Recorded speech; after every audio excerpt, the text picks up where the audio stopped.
ఆంధ్ర ప్రజలను కోరుతున్నాం.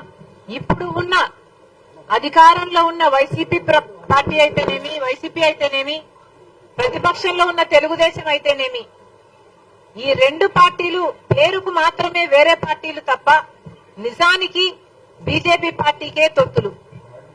వీళ్లకు పొత్తులు ఉన్నాయి లేవు అన్నది డిస్కషన్ కాదు. ఎందుకంటే వీళ్లకు పొత్తులు కంటికి కనిపించని పొత్తులు ఉన్నాయి. వీళ్ళు బీజేపీతో కుమ్మక్కయ్యారు కాబట్టే ప్రతి అంశంలో బీజేపీ పార్టీకి సపోర్ట్ చేస్తున్నారు. వీళ్ళ ఎంపీలు వైసీపీ ఎంపీలు కారు, తెలుగుదేశం పార్టీ ఎంపీలు కారు. వీళ్ళంతా బీజేపీ పార్టీ ఎంపీలు. ఈ పార్టీలకు వేసే ప్రతి ఓటు బీజేపీకే పోతుంది. కనుక ఆంధ్రప్రదేశ్ ప్రజలు అప్రమత్తం కావాలి. కాంగ్రెస్ పార్టీ తరపు నుంచి మేము చెప్తున్నాం, రాహుల్ గాంధీ గారు ప్రధానమంత్రి అయిన రోజున మొట్టమొదటి సంతకం ఆంధ్రప్రదేశ్ స్పెషల్ స్టేటస్ ఫైల్ మీదనే పెడతానని మాటిచ్చారు.